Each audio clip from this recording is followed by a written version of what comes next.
요즘에 한국 교회가 위기다라고 그렇게 말하는 경우가 많이 있는데요. 특별히 또 어떤 사람들은 한국 교회는 얼마 못 가서 최악의 순간을 맞이하게 될 것이다, 이렇게 예측까지 하고 있는 상황입니다. 왜 그럴까요? 무슨 이유 때문에 한국 교회는 위기에 봉착하게 된 것일까? 누군가 그런 얘기 하더라고요. 왜냐하면 기도하던 권사님들이 트로트 열풍에 빠져버렸기 때문에 그래가지고 교회가 굉장히 위기에 빠지고 있다, 이렇게 이야기하는 걸 들은 적이 있습니다. 물론 재미있는 풍자이기도 하지만 꼭 아니라고 하면은 할 수 없는 그런 우리들의 현실이죠. 한국교회 위기, 그것은 기도하는 사람이 있느냐 없느냐의 차이가 됩니다. 우리가 기도하면 교회는 살아나지만 우리가 기도하지 않으면 교회는 죽을 것입니다. 기도만이 살 길이고, 또 기도할 때 우리는 모든 위기를 벗어날 수 있게 되는데요. 오늘 우리 사랑하는 신성교회는 기도하는 권사님들이 많아지기를, 그리고 기도하는 성도들이 많아지기를 간절히 소망해 봅니다. 오늘 우리가 보는 본문을 보면 이 느헤미야와 백성들이 무너진 성벽 재건을 하고 있는 중에 벌어진 일들인데요. 바로 외부의 적들이 그 일을 하지 못하도록 하고 있는 내용이 나타나고 있습니다. 특히 그 중심에는 이 사마리아 총독 산발락과 그의 참모인 도비야, 또 이웃 지역의 영주들이 있었는데, 멀리 있는 것이 아니라 그들 주변에서 느헤미야의 일을 방해하고 있는 것입니다. 저는 이러한 모습을 살펴보게 되면서 이 대한민국을 기도할 때 반드시 주변의 나라와 국가들을 위해 기도하며, 또한 이러한 문제를 잘 해결할 수 있도록 우리 예의주시해야겠다라는 그런 생각을 하게 되었는데요. 사실 우리나라를 가장 견제하고 싫어하는 나라는 어떤 나라일까요? 당연히 우리의 주변에 있는 열방들 아니겠습니까? 콕 집어서 지금 말씀하셨는데 중국, 일본, 이러한 나라들은 특히 우리나라가 조금만 잘 되면 가만히 있지를 않는 나라들입니다. 이렇게 모함하고 저렇게 모함하고 또 비웃으며 우리가 잘 되는 꼴을 보지 못하는 나라들이 우리 주변의 열방들이죠. 오늘 본문에도 그러한 모습들이 나타나고 있는데요. 1절에 보니까 이렇게 나타나고 있습니다. 산발랏이 우리가 성을 건축한 다음을 듣고 크게 분노하여 유대 사람들을 비웃었다, 이렇게 하면서 느헤미야가 이제 페르시아 왕의 이 지원을 받아서 이 백성들의 전폭적인 지지를 받아냈고, 이 빠른 속도로 성벽 재건을 하고 있다는 말을 듣게 된 산발랏은 크게 분노하게 됩니다. 왜 분노하게 될까요? 이유는 아주 간단한데요. 그 마음속에 바로 두려움이 찾아왔기 때문입니다. 그들은 하나 되어서 성벽을 재건하는 느헤미야와 이스라엘 백성들이 두려워지기 시작하자 그들을 비웃게 된 것입니다. 우리나라가 현재 좀 그런 형편에 놓여 있는 것 같아서 저는 오늘 본문을 택하게 되었는데, 정말 우리나라도 그런 형편에 있지 않습니까? 중국이 자꾸 우리에게 이야기하는 것 중에 하나가 김치가 자기 거다, 이렇게 우기고 있고요. 심지어 한복도 자기 거다, 이렇게 우기고 있습니다. 그래서 한복은 자기네들 것이고, 또 우리는 조선족과 똑같은 그런 어떤 민족이 있기 때문에 자기네들 아래에 있다, 이렇게 우리에게 우기고 있는 것은 사실 우리나라가 굉장히 두렵기 때문입니다. 우리나라가 굉장히 잘 되고 있고, 또 여러 가지 세계적으로 열방 가운데 인정받고 있기 때문에 사실 그런 두려움 속에서 그러한 일들을 하고 있는 것이죠. 정말 우리는 작은 나라인데도 불구하고 세계적인 문화 중심에 서 있습니다. 노래도 그렇고요. 스포츠도 정말 중국이라는 큰 나라도 해내지 못한 걸 우리는 지금 해내고 있을 정도로 아주 엄청난 일을 하고 있으니까, 이 말도 안 되는 것으로 우리를 비웃고 있는 그들의 모습을 살펴볼 수가 있게 됩니다. 왜냐하면 그들도 우리 대한민국이 두렵기 때문이겠죠. 2절에 보니까 이렇게 되어 있습니다. 자기 형제들과 사마리아 군대 앞에서 일러 말하되 이 미약한 유다 사람들이 하는 일이 무엇인가? 스스로 견고하게 하려는가? 제사를 드리려는가? 하루의 일을 마치려는가? 불탄 돌을 흙무더기에서 다시 일으키려는가? 하고 이렇게 이제 비웃는 모습을 볼 수 있게 되는데요. 저도 이 본문을 읽으면서 참 본문을 잘 선택했다라는 생각이 들었습니다. 왜냐하면 우리나라 상황과 굉장히 비슷한 모습이 나타나고 있기 때문이죠. 두렵기 때문에 산발랏이 취한 행동은 이미 군대를 소집한 상태였고요. 군대를 소집해 놓고 이 비웃고 있는 모습입니다. 그리고 조롱하고 있는데요. 사실 우리나라가 그렇죠. 이 작은 나라가 세계적인 강국이 되었습니다. 육군 병력으로는 쉽게 우리나라를 넘볼 수 없을 정도로 우리나라는 엄청난 나라가 되었으니, 이 비웃으며 조롱해서 우리를 무너뜨려 하는 것이 바로 주변 나라들의 작전이죠. 그래서 그 어떤 것들보다도 우리 주변의 나라들은 자기 힘들을 모으고 결집하면서 우리를 비웃고 있는 것입니다. 심지어 암몬 사람 도비야도 이렇게 설명하고 설명하고 있어요. 암몬 사람 도비아는 곁에 있다가 이르되 그들이 건축하는 돌 성벽은 여호가 올라가도 곧 무너지리라 하더라 라고 하면서 또한 비웃고 있는데요. 너무나 모욕적인 그런 말이죠. 성벽에 여우가 올라가 무너지면 그 꼴이 무슨 망신이겠습니까? 그리고 세상에 그런 성벽은 존재하지 않습니다. 그만큼 이스라엘 백성들이 쌓고 있는 그 성벽은 전혀 힘을 가지고 있지 않다라고 웃고 있는 그런 모습을 볼 수가 있게 되는데요. 이처럼 이들이 제일 먼저 이스라엘 공동체의 위기를 조장하는 방법은 바로 이 심리전이었습니다. 심리전으로 백성들의 사기를 무너뜨리려 했고 또 하고자 하는 일을 멈추게 만들려고 하는 데 있었는데, 이러한 모습을 보면서 요즘 우리 시대 가운데 이 외교적인 많은 문제들이 떠오르게 되었습니다. 그들은 우리가 잘 되는 것을 절대로 원치 않고요. 또 우리가 성공하고 대단한 강국이 되는 것을 주변의 나라들은 절대로 원하고 있지 않는다라는 거죠. 왜냐하면 바로 자신들에게 위협이 될 수 있기 때문입니다. 그래서 이런저런 심리전을 통하여서 우리나라를 무너뜨리려 하고요. 하나 될 수 없도록 조장하는 그런 전략들을 펼치고 있다라는 거죠. 이전에 제가 대학교 때 이제 수업을 한번 들은 적이 있었는데, 그 수업은 선교학 수업이었습니다. 근데 그때 그 교수님이 그 당시에 중국에서 굉장히 이 선교를 열심히 하고 또 중국 선교에 통달한 그런 분이셨는데요. 그분이 저에게 또 우리들에게 또 수업을 들을 때 정확하게 얘기해 준 것이 뭐냐면, 중국의 목표가 있다 그래요. 그건 공식적인 목표라 그래요. 그 목표는 2025년까지 대한민국을 자기 나라로 편입시키는 것이 그들의 목표라고 합니다. 근데 그들이 가지고 있는 목표겠죠. 아마 우리들은 잘 몰라도 중국인들은 그런 목표를 암묵적으로 가지고 있는 것 같습니다. 그래서 그분은 중국 선교에 매우 능통한 분이셨고 당시의 선교사들은 그 사실을 전부 다 알고 있다라고 할 정도였습니다. 그러니까 우리들이 잘 되는 것이 마음에 들겠습니까? 여러 가지 심리전을 사용하여서 대한민국을 무너뜨리고 하나 될 수 없도록 만드는 외교전을 아마 그들은 벌이고 있다라는 것입니다. 당연히 이것은 중국이나 어떤 중국이라는 나라만 해당되는 건 절대 아니죠. 옆에 있는 일본도 마찬가지고요. 또 위에 있는 러시아도 마찬가지고, 그리고 주변의 다른 나라들도 아마 우리나라가 잘 되는 것을 별로 기뻐하지는 않을 것입니다. 그러면 이러한 때 느헤미야가 선택한 것은 어떤 방법일까요? 이게 우리에게 중요한 메시지인데 4절과 5절 우리 한번 다 같이 읽어보도록 하겠습니다. 시작. 우리 하나님이여 들으시옵소서. 우리가 업신여김을 당하나이다. 원하건대 그들이 욕하는 것을 자기들의 머리에 돌리사 노략거리가 되어 이방에 사로잡히게 하시고 주 앞에서 그들의 악을 덮어두지 마시며 그들의 죄를 도말하지 마옵소서. 그들이 건축하는 자 앞에서 주를 노하시게 하였음이니이다 하고. 아멘. 그들의 치사한 심리전, 그러한 공격에 같이 분노하고 감정적으로 휘말렸던 것이 아니라 느헤미야가 택했던 전략, 그 전략은 지도자들을 모아놓고 하나님께 기도하는 것이었습니다. 우리들도 마찬가지예요. 우리가 이러한 문제들, 우리들을 넘보는 열방의 공격을 이겨내는 방법은 기도밖에 없다라는 것입니다. 그러니까 우리가 그리스도인으로서 뭘 할 수 있을까? 어떻게 우리가 이 세계 열방을 위해 기도할 수 있고 외교적인 안정을 위해 기도할 수 있을까? 저는 곰곰이 생각을 많이 해봤습니다.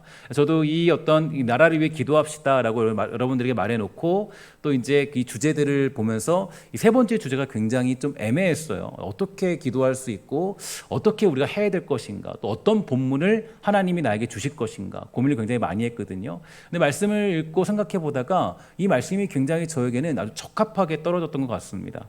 그러니까 하나님이 우리에게 어떤 걸 요구하시냐면, 사실 우리가 외교적인 안정을 위해서 할 수 있는 방법 중에 첫 번째 과제, 그것은 우리가 바로 이 기도하는 것밖에 없다라는 것입니다.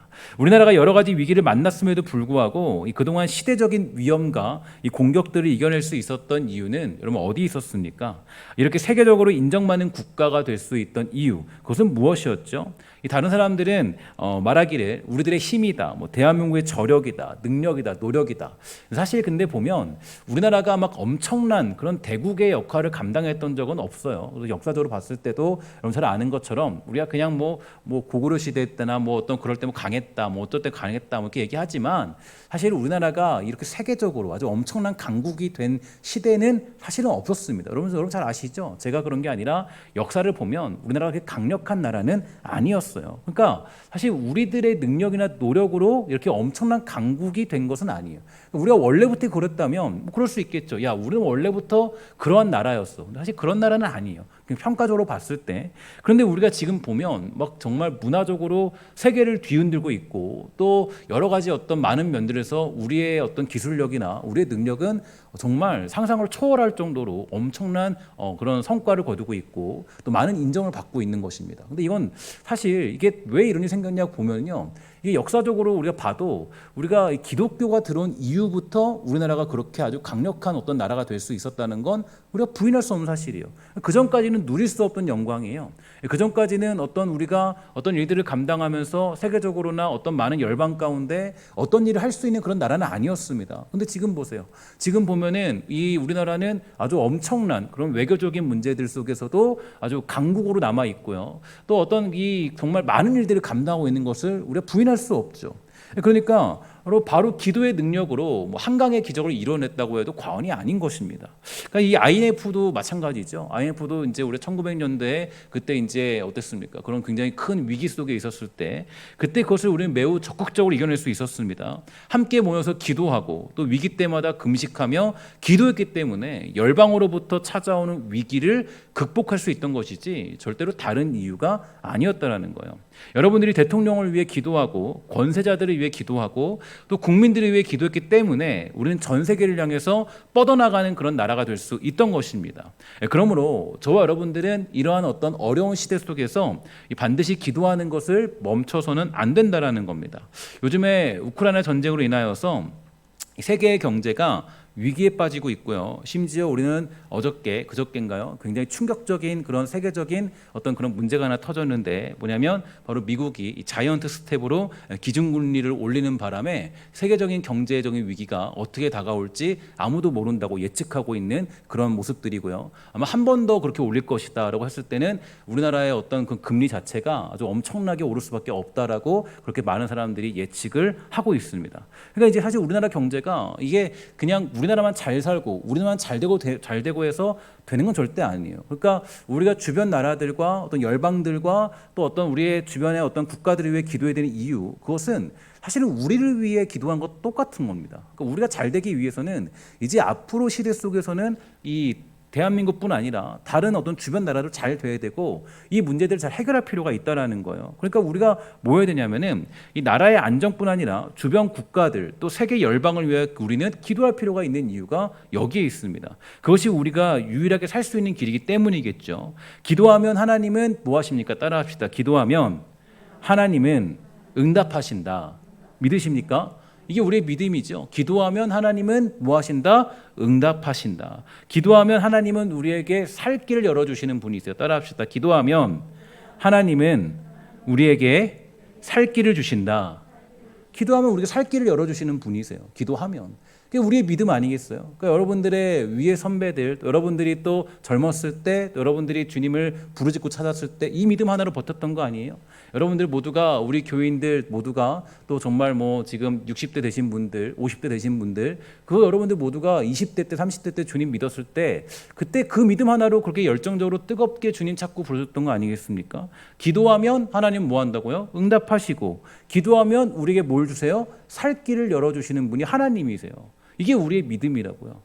그러니까 우리의 믿음이 이게 우리의 믿음인데 아까 제가 풍자적으로 얘기했지만 그 믿음의 사람들이 혹여라도 트로트 열풍에 빠져가지고 혹시라도 기도하고 있지 않고 있다면 이게 얼마나 이게 이 낭비입니까? 그러니까 기도하면 응답하시는데 말이죠. 기도하는 일에 최선과 힘을 다하여서 앞으로 다가올 위기를 잘 극복해내는 대한민국 그리고 저와 여러분 우리 모두가 다 되기를 주의 이름으로 간절히 부탁을 드리겠습니다. 또한 느헤미야는 기도만 한 것이 아니라요. 더욱더 성전 재건 공사에 박차를 가하게 되었는데 6절에 보니까 이렇게 되어 있죠. 이에 우리가 성을 건축하여 전부가 연결되고 높이가 절반에 이르렀으니 이는 백성이 마음 들여 일을 하였다. 이렇게 하면서 그들은 그들의 어떤 외세의 공격 또 또 그런 열방들의 공격에 대해서 거기에 휩쓸리지 아니하고 최선과 열심을 다하여서 자기에게 주어진 일을 감당했다는 것을 볼 수가 있습니다. 백성이 마음 들여 일했다는 건 이 온 백성이 진심으로 힘을 다해 일했다는 것인데 바로 이 모습이 중요하겠죠.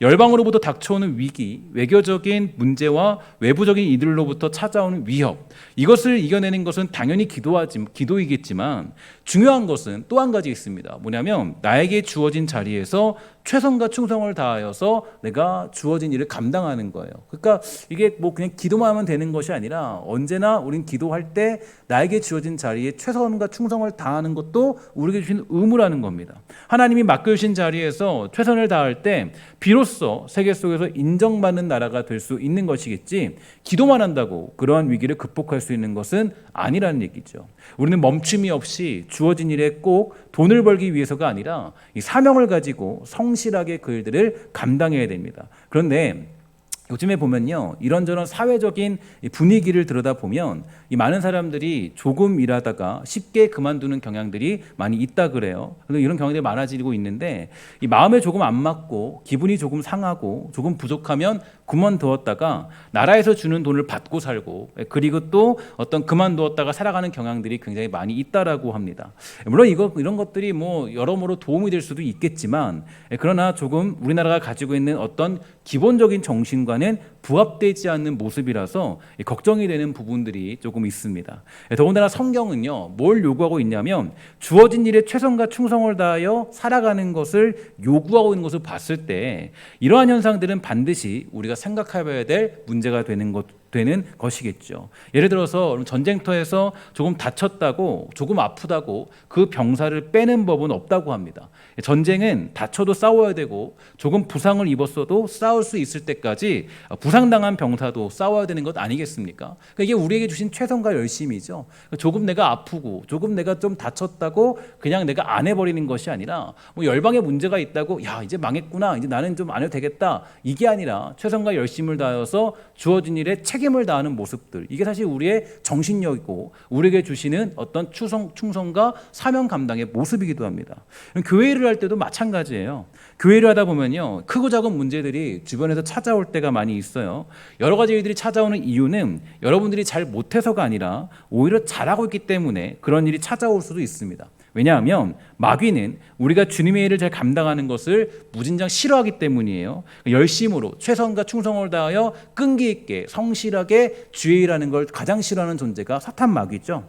그래서 그런 때일수록 위축되어서 여러분 이 사역을 놓아서는 안 되는 것입니다. 특별히 여러분 제가 부탁드리는 거는 뭐냐면 이 사역을 놓고 그만두는 결정은 야 내가 너무 지쳤다, 이제 힘들다, 이런 마음으로 그만두면 절대로 안 돼요. 왜냐하면 내가 이제 사역을 그만해야 되나 봐, 이제 나는 너무 힘들어 라고 생각할 때 사역을 놓게 되면 바로 그게 이 마귀가 가장 원하는 모습이기 때문이에요. 이 사역을 놓고자 한다면 가장 괜찮을 때, 상태가 좋고 가장 좋은 상황일 때 놓아야 됩니다. 교회적으로 개인적으로 상태가 좋을 때 축복 속에서 사역을 놓아야 되지, 전쟁이 막 벌어지고 있는데 퇴근하는 병사는 없다라는 거예요. 전쟁하고 있는데 난 퇴근하겠습니다, 이런 병사는 없다라는 거죠. 여러분들이 바로 그 자리를 지켜야 됩니다. 예수님도 마찬가지예요. 예수님은 이 군병들에게 잡혀가는 아주 긴박한 순간 속에서도 이 제사장의 종에 떨어진 귀를 붙여주셨죠. 치유 사역을 감당하신 거예요. 많은 사람들이 사역을 그만두고 싶은 욕구와 싸우면서 신앙생활을 감당할 때가 있게 되는데, 실제로 하나님의 일을 하다 보면 이 마귀가 우리에게 여러 가지 공격을 감행하기 때문입니다. 원수 사탄은 여러분들을 무기력하게 만들어서 이 경주를 포기하게 만들려고 온갖 노력을 다하고 있는 존재죠. 여러분을 멈추도록 만드는 게 그의 가장 큰 목적입니다. 그러나 하나님은 우리에게 말씀하시죠. 뭐라 그럽니까? 포기하지 말아라, 두려워하지 말라, 내가 너와 함께한다, 너는 계속 경주를 해야 한다, 경주를 포기하지 말라고 오늘 재촉하시죠. 전쟁을 하는 중에 도망치지 마십시오. 우리가 무너지면 한국교회가 무너진다 생각하고 주의 일을 감당할 필요가 있습니다. 느헤미야처럼 적들이 비방하고 공격한다 할지라도 우리는 계속해서 하나님이 주신 일들을 감당해야 되는 것입니다. 쉽게 표현해서 목사는요, 아무리 마음이 힘들어도 설교를 해야 될까요, 말아야 될까요? 당연히 설교를 감당해야 되겠죠. 장로님들은, 권사님들은, 집사님들은 아무리 사단의 공격을 받아도 여러분에게 맡겨진 사역의 자리를 지켜야 되는 것입니다. 당신이 그 자리에 존재하는 것만으로도 하나님은 역사하시고 마귀는 두려워하기 때문이에요. 그래서 신실하게 그 자리를 지키고 감당하면 어느 순간에 여러분을 방해하던 그런 무리들은 사라져 있는 것입니다. 산발랏의 무리들도 이런 비열한 비방과 공격으로도 느헤미야와 유대인들이 꼼짝하지 않으니까 이들이 과연 물러갔을까요? 그렇진 않아요. 그들은 계속적으로 공격하는데 7절과 8절에 보면 이렇게 되어 있습니다. 산발랏과 도비아와 아라비아 사람들과 암몬 사람들과 아스도 사람들이 예루살렘 성이 중수되어 그 허물어진 틈이 메꾸어져 간다음을 듣고 심히 분노하여 다 함께 꾀하기를 예루살렘으로 가서 치고 그곳을 요란하게 하자 하기로. 잘 보세요. 그러니까 이게 잘 다 만들어졌더니 뭐라 그래요? 허물어진 틈이 메꾸어져서 이렇게 되어 있는데 축하해야 되잖아요. 야, 정말 잘 됐구나. 정말 좋은 일이야. 아, 너네들 축하해. 이렇게 했는데 뭐라 그래요? 다 함께 뭐예요? 듣고 심히 분노한다 그래요. 그리고 다 함께 꾀하기를 가서 치자. 그곳을 요란하게 하자. 이게 열방들의 모습이에요. 그러니까 여러분, 이게 지구촌으로 묶여서 우리가 어떤 이 대외적인 일들을 감당하고 열방과 함께 살아간다는 건 이런 공격 속에 살아가는 아주 위험한 시대를 살고 있다는 겁니다. 협박으로 안 통하니까 이 산발랏이 연합군을 구성하여서 그곳을 치고 요란하게 하자라고 힘을 모았지만 실제로 그들은 이 느헤미야와 정면 충돌하기는 좀 어려운 상황이었어요. 왜냐하면 이 느헤미야는 페르시아 왕의 총애를 받고 있는 그런 사람이었기 때문이죠. 그러니까 만약에 자칫 잘못하면 이 페르시아 왕의 심기를 건드릴 수 있었기 때문에 그래서 어떤 그런 공격하기는 어려운 상황이었습니다. 그런데 이렇게 연합군을 구성했던 이유는 바로 느헤미야와 그리고 또 유다 백성들을 두렵게 만들도록 하기 위해서예요. 특히 우리나라에도 이런 상황들이 많이 있지 않아요? 그러니까 또 요즘에는 뭐 나토니, 유엔이니 이런 나라 저런 나라 연합이니 많은 상황들이 있는 시대죠. 서로를 위협하고 있고 특히 우리나라는 지형적 위치 때문에 어떤 더 큰 위협을 받고 있는 것이 사실입니다.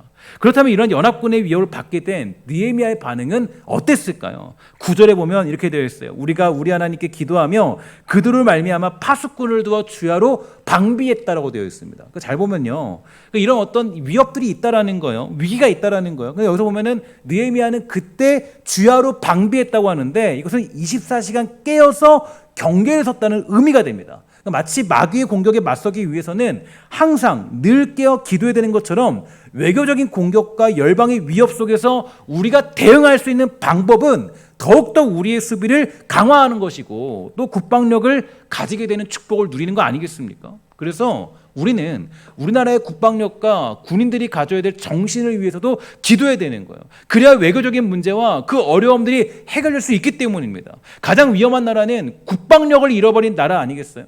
지식은 있는데 전쟁을 준비하지 않는 나라, 군대가 전혀 싸울지 모르는 싸우는 방법도 잃어버린 나라, 그런 나라만큼 위험한 나라도 없다라는 것입니다. 요즘 우리나라 군대가 어떤지는 저는 잘 모르겠어요. 그러나 외교적인 안정을 위해서 우리는 무엇보다도 우리나라가 강한 국방력을 가질 수 있도록 여러분과 저는 기도할 필요가 있습니다. 교회도 마찬가지예요. 교회도 마찬가지인 게 주님과 함께하는 인생은 언제나 기도하는 사람입니다. 기도를 쉬지 않고 기도를 최우선으로 두고 살아가는 사람들이에요. 교회에서 제일 위험한 사람들이 누군지 아세요? 어떤 사람이 제일 위험할까요? 기도하지 않고 사역하는 사람, 기도하지 않고 구역 모임을 인도하는 구역장, 기도하지 않고 가르치는 선생님, 기도하지 않고 사역을 준비하는 팀장, 기도하지 않고 이끌어가는 지도자, 이건 전부 다 마귀의 밥이 되는 것과 똑같다라는 거죠. 자기만 죽을까요? 그렇지 않아요. 자기 팀원들 모두가 전부 다 죽어버릴 수밖에 없습니다. 그래서 교회는요, 똑똑한 사람들이 쓰임받는 것이 아니라 기도하는 사람들이 쓰임받게 되는 거예요. 언젠가 이런 이야기를 들은 적이 있어요. 어떤 목사님이 교회에서 회의를 인도하시다가요, 여러 가지 의견들이 회의 안건으로 나왔다는 거예요. 그런데 그 회의 안건이 서로 충돌되는 것이라서 결국 하나를 선택하는 어떤 그런 상황이 놓여 있었습니다. 근데 뭘 선택해야 될지 매우 곤란스럽고 어려웠어요. 그래서 곰곰이 생각해 봤습니다. 어떤 의견이 좋은 방법이고 교회에 유익이 되고 하나님이 기뻐하시는 일일까? 하나님께 기도했어요. 그렇게 기도하면서 목사님이 깨달았습니다. 더 많이 기도하는 사람의 의견을 따르자. 그래서 한번 살펴보았답니다. 한 사람은 매우 똑똑하고 합리적이지만 기도하는 모습을 본 적이 없다라는 거예요. 그런데 한 사람은요, 그렇게 학력이 좋지는 않지만 늘 새벽마다 때마다 기도한 사람이었다는 거예요. 그리고 두말하지 않고 목사님이 결정했다는 거죠. 기도하는 사람의 의견을 따르자. 여러분 이게 우리에게 주신 가장 큰 방법이에요. 여러분 교회는 학력이나 머리로 쓰임하는 것이 절대로 아닙니다. 똑똑하다고 마귀의 공격을 이겨내는 것도 아니겠죠. 오직 말씀을 따라서 기도하는 사람, 그 사람이 곧 승리할 수 있게 되는 것입니다. 기도하지 않으면 마음의 분노가 사라지지 않고요, 거짓과 분열과 다툼에 쉽게 휩쓸립니다. 그러므로 자신의 영적인 상태가 안 좋다 싶으면 가서 기도해야 되는 거예요. 여러분의 팀이, 여러분의 삶이, 여러분의 내용이, 여러분의 많은 구성원들이 혹시나 영적으로 이상하다 싶으면 기도해야 될 일이에요. 그러면 영적으로 다시 재정비되는 능력이 나타나게 되는 것입니다. 이 외에도 오늘 본문에는 외교적인 부분에서 열방들로부터 아주 집요한 공격들이 느헤미야에게 찾아오고 있죠. 그들은 마치 우는 사자처럼 느헤미야를 그냥 두지 않습니다. 이스라엘 백성들을 잡아먹기 위해서 몸부림을 치고 있어요. 요즘 우리가 살고 있는 이 시대도 그렇지 않습니까? 얼마나 많은 외교적인 공격들이 우리를 위협하고 있을까요? 그러나 우리는 이러한 외교적인 안정과 공격들을 잘 정리하고 막아야 될 필요가 있습니다. 왜냐하면요, 지속적인 열방들의 공격은 다음과 같은 결과를 만들어내기 때문이에요. 10절에 보니까 이런 공격을 당하니까 어떤 일이 벌어져요? 일꾼들이 지쳐가고 있다. 온통 먼지와 흙덩이뿐이다. 우린 이제 성벽 쌓는 일에 지쳤다라고 하면서 아주 그 어떤 이 절망에 빠지는 이야기. 그러니까 지속적인 공격을 우리가 잘 막아내지 못하면 이런 일이 생긴다라는 거예요. 그러니까 우리나라가 지금 잘 되는 것 같고 괜찮은 어떤 민족처럼 세계적인 열강으로 잘 성장한 것 같지만, 우리가 만약에 정말로 힘을 내어서 기도하지 않으면, 아까 말씀드렸죠, 우리나라의 그 기본적인 원동력, 힘의 능력은, 원천은 어디에 있어요? 우리 기도에 있었어요. 근데 우리가 기도하지 않으면, 우리가 만약에 외교적인 안정과 열방을 위해서 이 대한민국의 어떤 국가와 어떤 국방력과 가지고 있는 어떤 그런 어떤 안정을 위해서 기도하지 않으면, 그럼 우리는 절대로 그 위협들을 이겨낼 수 없어요. 결국에는 사람들이 얘기하는 거예요. 뭐라 그래요? 아, 이제 지쳤다. 너무 힘들다. 요즘 그렇지 않아요? 요즘 시대가 사람들이 좀 허탈해지는 분위기가 많이 있잖아요. 야, 이렇게 열심히 살아서 뭐하나. 뭐 이런 어떤 많은 시대적인 분위기가 있잖아요. 여러분, 이게 우리가 사실 그건 그 사람들 문제가 아니에요. 제가 오늘 새벽에도 말씀드렸지만, 공동체의 문제는 언제나 하나님이 묻고 있는 게 있는데 여러분들에게 묻고 있습니다. 나라에 문제가 생기면 나라의 누구 한 명의 문제가 아니에요. 나라의 대통령이 잘못해서, 아니 그렇지 않아요. 언제 뛰어난 대통령이 있었어요? 우리나라에 뭐 얼마나 대단한 대통령이 있었습니까? 어떤 정치 한명 때문에 잘 되는 거 그렇지 않아요. 우리나라가 잘 되고 우리나라가 세계적인 어떤 그런 강력한 힘을 누릴 수 있게 된 것은 사실 영적으로 보면 우리가 기도로 그 일들을 뿌렸고 심었기 때문이에요. 근데 우리가 기도하지 않으면 어떻게 돼요? 망하는 거예요. 기도하면 망할 수밖에 없는 거예요. 그러니까 우리는 어떻게 해야 돼요? 우리는 기도할 때 비로소 우리나라는 세계 열방을 섬기는 것뿐 아니라 복음을 온 세계에 전하는 전초기지의 역할을 감당할 수 있다라는 거예요. 한때 많은 목사님들이 그런 얘기를 했어요. 뭐라 그러냐면, 이제 우리나라가 이제 예전에는 선교를 담당하는 나라가 되었는데 점점 촛대가 옮겨지고 있다는 얘기 많이 들으셨죠? 그런 얘기 여러분 되게 많이 들었을 거예요. 그러니까 우리나라가 그 어떤 전 세계적으로 미국 제외하고 우리나라가 제일 그 선교사를 많이 보는 나라라면서요. 제일 그런 나라잖아요. 그거 막 자랑스러워했어요. 근데 한 10년 전부터 얘기해요. 촛대가 옮겨지고 있다. 그래서 우리나라가 그런 일 안 한대요. 이제 점점 줄어들고 있대요. 선교사들 안 돕는데요. 파송 안 한대요. 근데 그런 얘기를 들어도 우리는 변함이 없어요. 그런 얘기를 들어도, 그런 얘기를 우리가 인식을 해도 다시 주 앞에 엎드려서, 하나님, 우리가 정말 그 역할을 감당하게 해주세요. 기도하지 않는 시대가 되고 말아버렸다고요.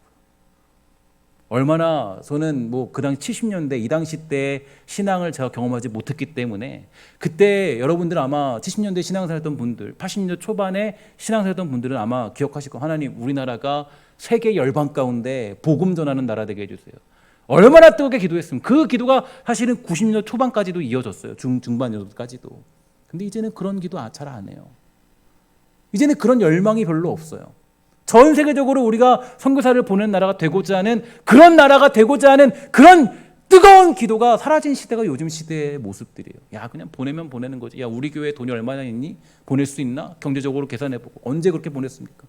그렇게 안 했어요. 선교사를 할 때, 사람 사역을 할 때, 감당을 할 때 돈 계산해서 교회가 일한 적 없어요. 대부분 다 보면 그냥 없어도 다 그렇게 하고, 그럼 하나님 또 채워주시고 또 먹여주고 입혀주시고, 그게 우리의 믿음 아니에요? 우리의 믿음, 그게 우리의 믿음이라고요. 근데 교회가 또 우리들의 어떤 믿음들이 계산력이 빨라졌죠. 아주 빨라졌어요. 야, 이렇게 하면 이렇게 투자를 할 건데, 이렇게 하면 이렇게 또 올 거고, 선교사를 능력대로 평가하기 시작해요. 여러분, 제가 누누이 말씀드리지만 그렇게 평가하기 시작하면요, 하나님을 감당할 수 없어요. 어떻게 하나님이 일하실지 우리가 알 수 있습니까? 그 선교사가 한 명 전도했어요. 그래서 예를 들어서 우리가 보낸 선교사가, 파송 선교사가요, 우리 탄자니아 같은 경우는 굉장히 크게 부흥했잖아요. 근데 만약에 이렇게 안 했어요. 만약에 그렇게 못하고, 만약에 그 중에 한 사람, 만약에 큰 교회를 세우지 못하고, 만약에 정말 조그만 교회로 10년 했어요. 근데 그 중에 한 명이 변화돼서 그 한 명이 20년 뒤에, 30년 뒤에 그 나라를 변화시킨 사람 되면 어떡할 거냐고요. 우리가 그 돈으로 평가할 수 없다고요. 근데 교회들이 점점 이런 사고방식들이 사라지기 시작합니다. 어떻게 사라져요? 야, 뭐 계산하면서. 그러니까 하나님이 세계 열방을 섬길 수 있는 그런 은혜를 주지 않는 거예요. 점점 빼앗아 가시는 거예요. 제가 늘 말씀드리죠. 계산하면 지는 겁니다. 하나님 앞에. 하나님 계산 방법을 우리가 어떻게 따라갈 수 있어요? 그러니까 여러분의 70년대, 80년대 신앙생활이 저는 가끔씩 그리울 때가 있어요. 제가 그걸 경험하지 못했지만 그래도 90년대 초반까지는 경험을 좀 했거든요. 근데 그때의 그 모습들이 그리울 때가 있어요. 요즘에 여러분, 우리 뭐 기도원 가서 기도하겠습니다라는 성도들 만난 적 있습니까? 3일 금식, 5일 금식 할게요. 그런 분들 여러분 만난 적 있으십니까? 주변에 그런 성도들 본 적 있으세요?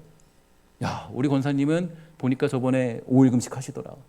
일주일 동안 금식하더라. 우리 장로님 뭐 한 달 동안 금식 뭐 이렇게 아침마다 하시더라. 아니면 우리 뭐 하신 거 우리 들은 적 있어요? 요즘 그런 시대 아니에요. 사실 이건 비극이에요. 얼마나 큰 비극인지 몰라요. 그러니까 하나님이 어때요? 하나님이 열방을 섬길 수 있는 기회 안 주세요.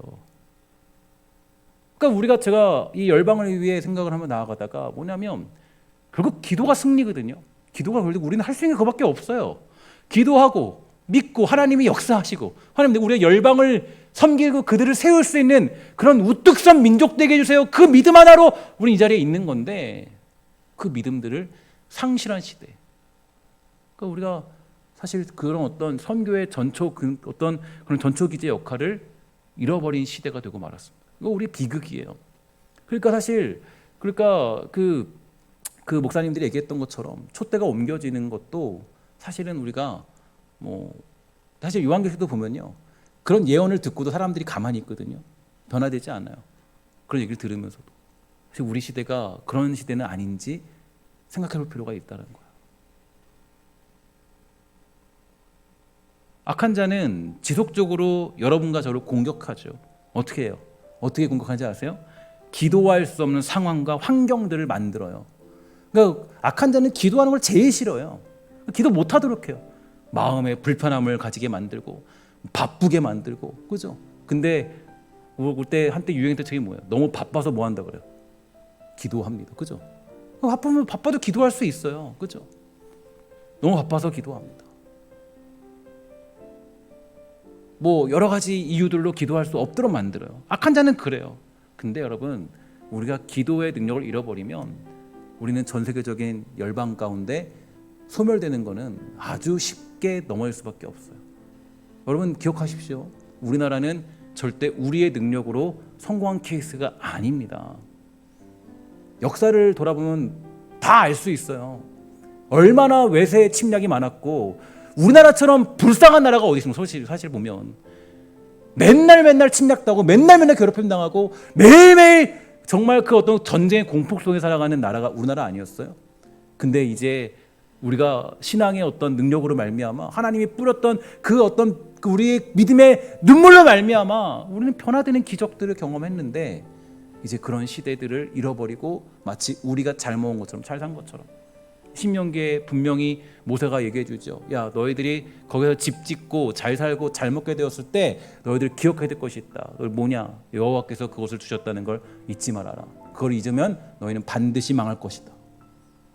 우리들에게 주신 말씀이에요. 그러니까 우리가 어떤 외교적인 것들을 위해 기도, 하나님 뭐 도와주세요. 많은 걸 놓고 얘기할 수 있겠지만 그 외부의 적들을 이겨낼 수 있는 유일한 방법은 우리의 지혜도 아니고 능력도 아니고 그들의 정치를 잘해서도 아니에요. 누구 때문에 잘할 수 있는 거예요? 여러분들이 정말 밥 먹고 기도하고 정말 때마다 기도하고 함께 모여 울면서 이 나라와 민족을 위해 기도하면 거기서 뭐야? 거기서 일이 생기는 거예요. 거기서 아까 말씀드렸죠. 하나님께 기도하면 뭐 된다고요? 응답받는다. 그죠? 하나님 기도하면 어떤 길이 열려요? 살 길이 열려요. 믿으십니까? 근데 이게 우리의 믿음이에요. 기도하면 응답받는 것이 기도하면 살 길이 열리는 거예요. 근데 우리가 그것을 너무 쉽게 잃어버릴 때가 많이 있죠.